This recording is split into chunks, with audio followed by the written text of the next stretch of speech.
Hey y'all, what's up? Your girl is back and I am about to do this.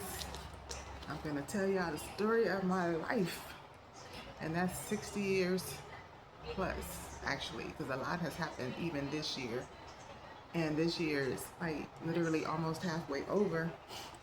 But anywho, as I was showing y'all in the previous video, this is a journal that I started in January when I came back from Virginia, when I went to go visit my biological family that I got connected with in 2022.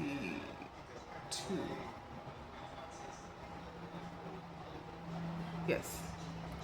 Um, but I met them for the first time in 2023.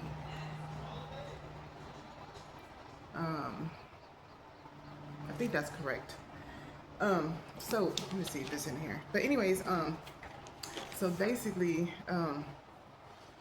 then when I met them for the first time, I my cousin who allowed my daughters and I to stay in her home after not even knowing us. Shout out to Candace. She let us stay in her home, and everyone, the family, pitched in for a round trip ticket for me to go out there and meet them in 2023. No, wait, I feel like it's 22. No, it's 23. Yes, 23. So yeah, so it was so nice. But during that time, my cousin mentioned I should tell my story. But everything was so new, and you know, too new. So fast forward, I met them again. Well, I went out there for my 60th birthday this year. And so I was more inspired because I feel more comfortable around everyone.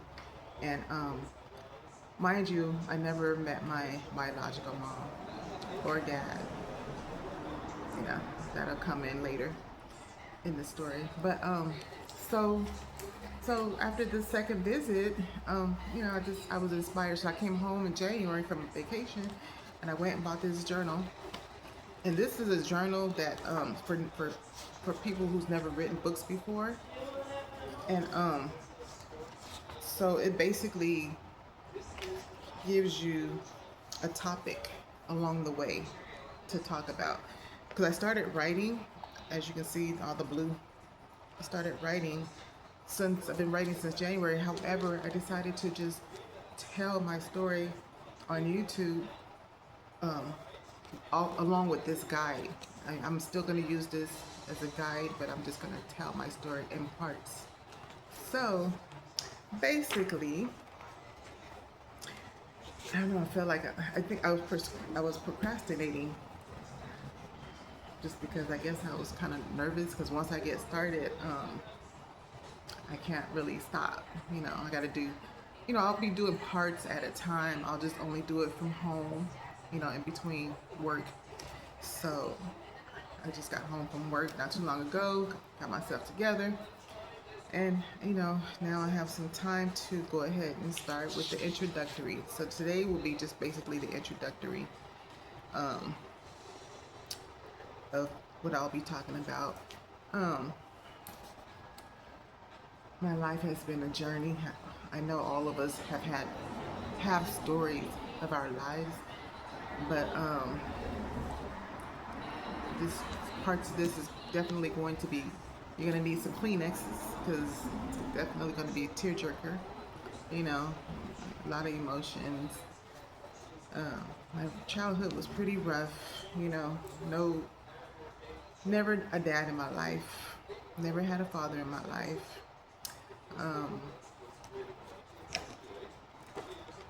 What I was told, let me start at the beginning. Oh, wow. I already wrote for what I was told. Wow, that's crazy. So basically, this first page is like a timeline of different increments of my life. and it goes from age 1 to 5, 5 to 10, 11 to 16, so on and so forth. So this whole page is from the age of 1 to the age of 25. Mind you, my mind is blank prior to 5 years old. I have no memory at all from birth to the age of 5. And between 5 and I was adopted at the age of 7. I was taken away from my mom, my biological mom, when I was about 3 months old, I think, if I'm correct. Let me see.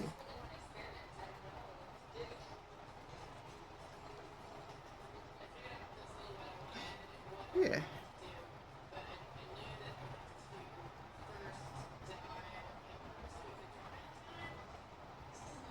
Okay, so I don't want to read this. I just want to tell you about it. But let me see. Okay. So yeah, my mom was staying with my grandmother, who I never got a chance to meet as well.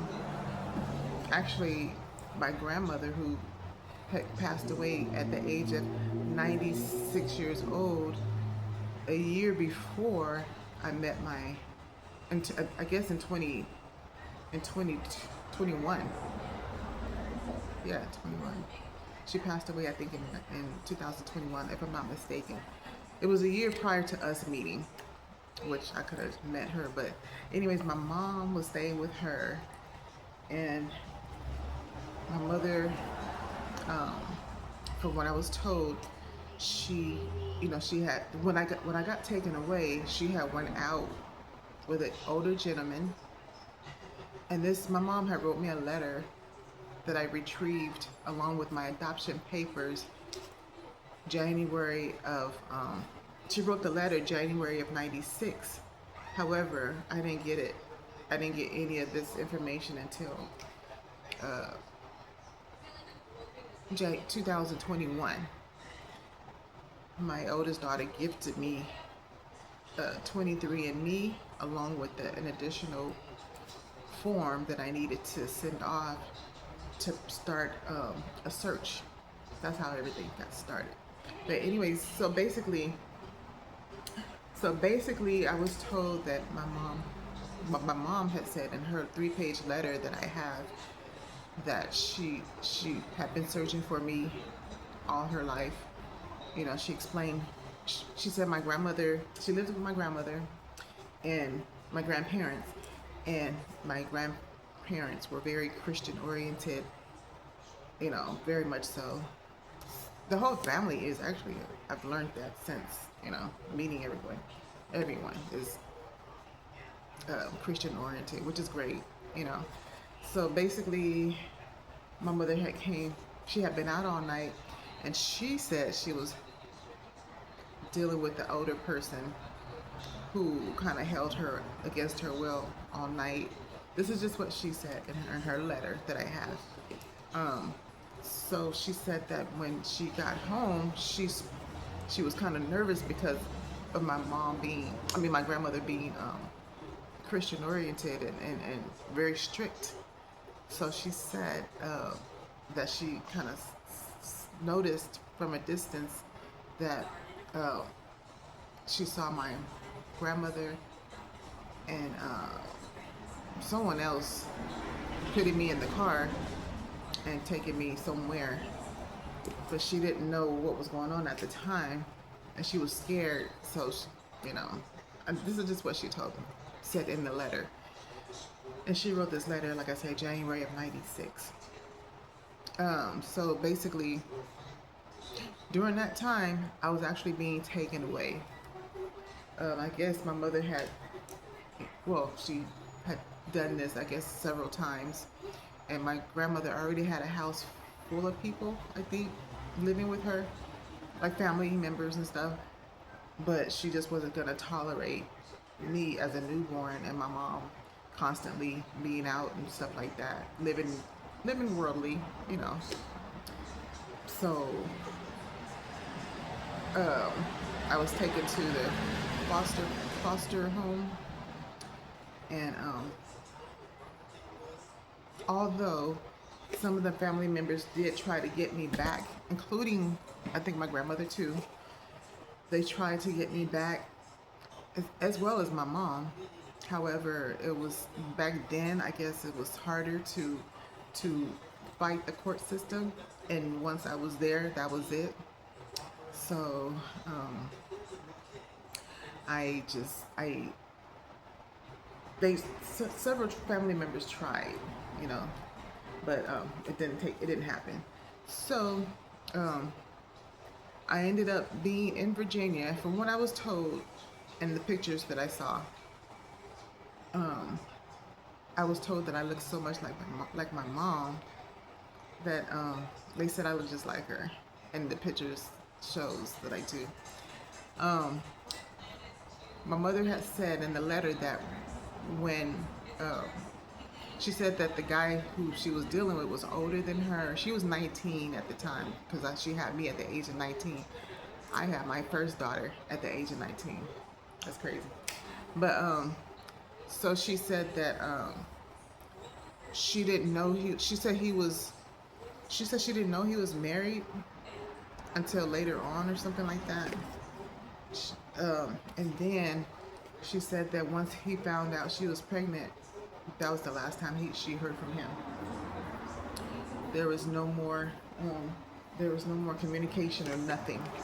So he was married, but she didn't find out till later on and stuff like that. So basically, he walked away. So I've never met my biological mom, never met my dad. But there was a home in Virginia of a family that was going to take me. That took me. I guess I was placed in several different homes. Um, One family said that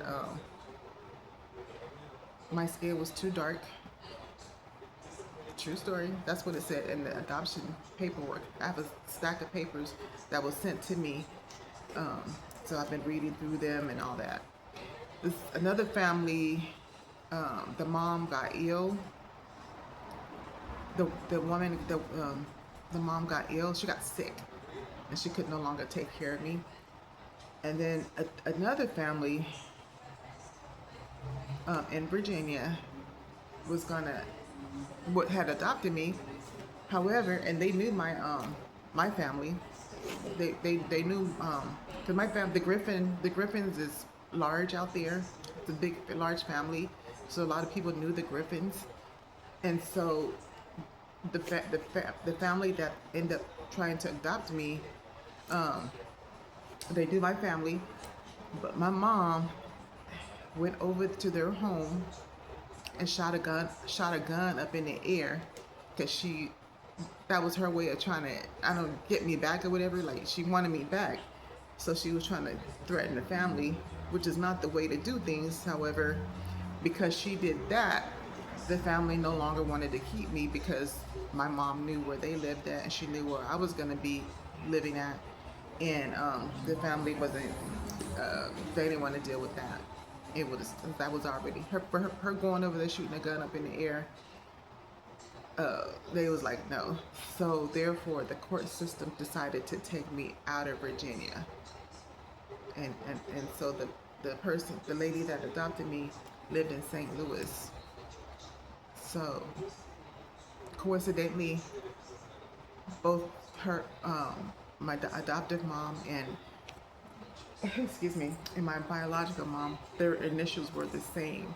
Their first names were the same. Both of their first names were Mary. And my biological last name is Griffin, but my adoptive last name is Green, which it still is today.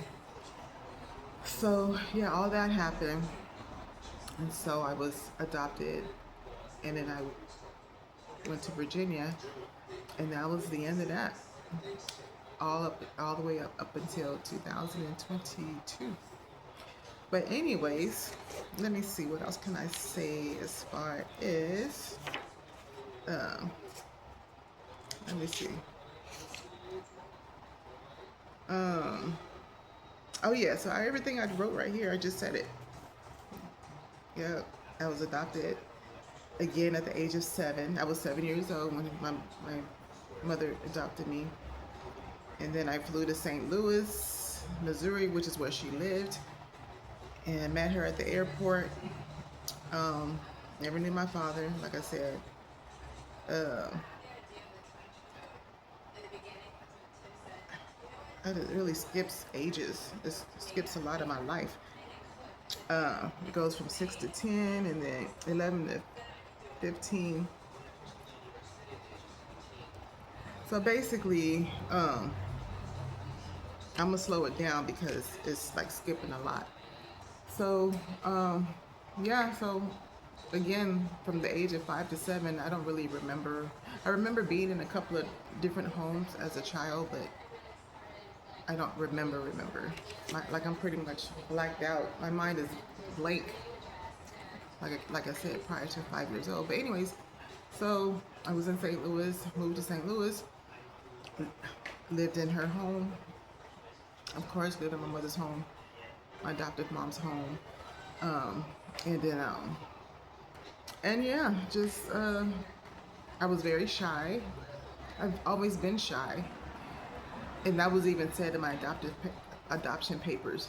It said that I tend to be very shy and quiet, and I've always been kind of shy, and kind of still are. But greeting at church helped me break out of my shy shell a lot, and singing in the choir at my church a couple of times a year helped also. So basically, yeah. So I lived in St. Louis with my mother, and then we ended up moving to.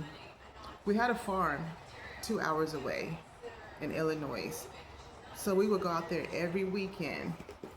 Um, and we had animals out there. She had like cows, calves, pigs, um,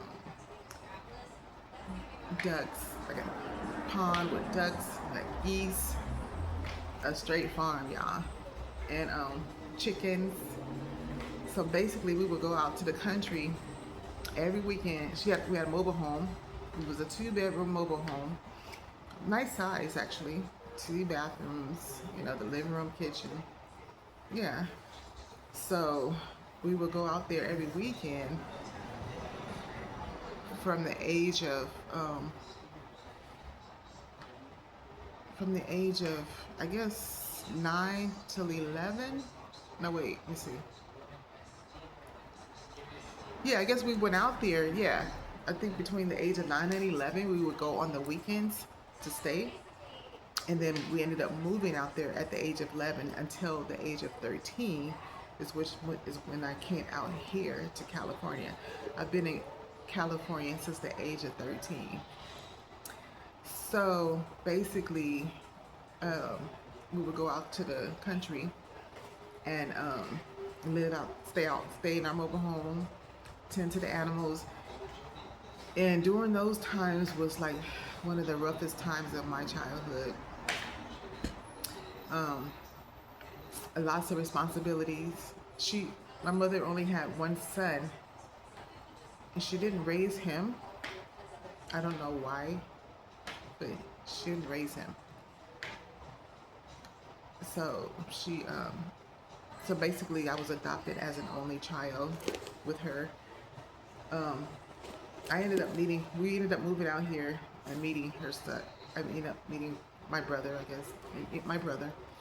But that's later on. But anyways, so we would go to the country, and I would have to like pick up all the eggs, and we had this big old gigantic tub, a silver tub, that I would have to go around and pick up the eggs and put them in the that container that the eggs that the chickens laid during the week, which would be a whole gang of them. The eggs, I would have to first clean them because they would have poop on them, and then after that, I would have to shine them with uh, baby oil or mineral oil. I think it was mineral oil. That was my task every weekend. Every weekend when we go out there, that was a tedious task because it would be a whole ton of eggs. Then I remember having to make we had baby calves, cows and calves. I would have to make the milk for the baby calf in a big old bottle, like a baby bottle, but a big bottle for a calf. I would have to mix up the powder and I guess water, and then put it in the little thing. That I forgot what you call that, but you put it in there, and the baby calves will come and drink their bottles. And then yeah, there was a ton of. We had a garden out there. It was a ton of work for a little child. So I didn't have any friends. We had neighbors that along, in the country, everybody's kind of like far apart. But we had this one neighbor who was Mr. Bird, who later on ended up mentally not, he lost his mind some kind of way. Yeah, but Mr. Bird, then after Mr. Bird, there was another family, and I think my mother had the boys doing some work also. I think she used to pay them or something. I don't know. But yeah, so, my mother was very, very strict. She was very strict, so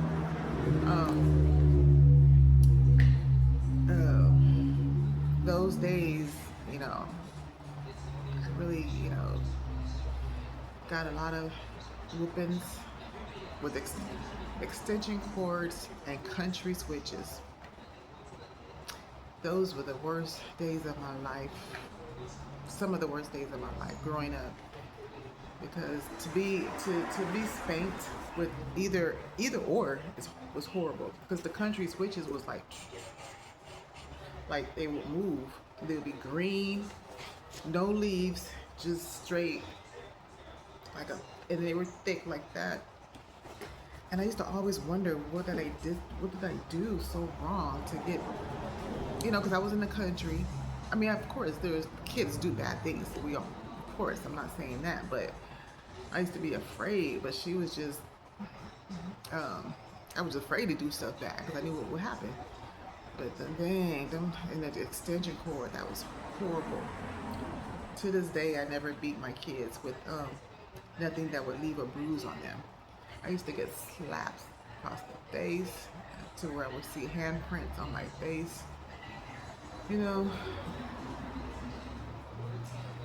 Yeah, those days were really, really, really rough. But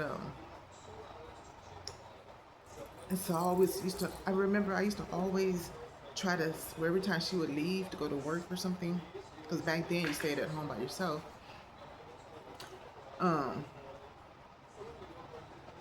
I used to sneak in her the papers.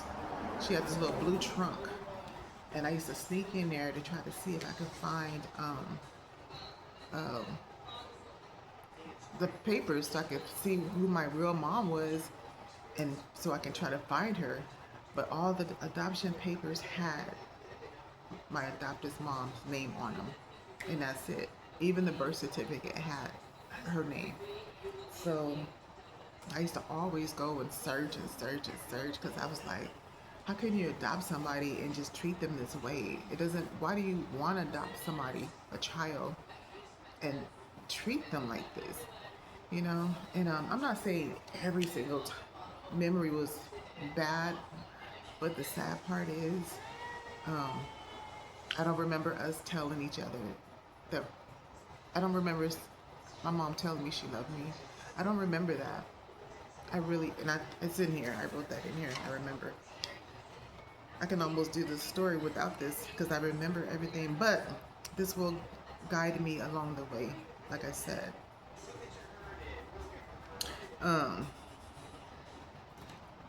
Yeah, I said I was raised as an only child with quite a few responsibilities. I was taught how to drive when I was 11 years old, 11 or 12. Actually, this was in the country. my, my mom had a cornfield, so I remember having to drive we had a Ford pickup truck, and I remember I would have to drive the truck down the cornfield to the next row or something like that, and we would put the corn in the back of the truck. So that's how I learned how to drive. I think I was either 11 or 12, but I didn't get my license until I was age 21. That's crazy, huh? But anywho, yeah, so, every memory wasn't bad, but honestly, for the most part, yeah, it was like really a sad childhood. But, so yeah, that happened. So we would go back and forth, and then finally we ended up moving out there in the country at the age of 11. We stayed there from the age of 11 to the age of 13. And so I went to school out there, and in the school, I remember it was probably only maybe 4 or 5 of us African Americans there, and then the rest was all Caucasian, because it was in the country. But I remember that. So living in the country really there was no friends, there was no hanging out with nobody. You just go to school, you go home, and work on the farm and stuff like that. Do my homework, Yeah. So that was in the meantime,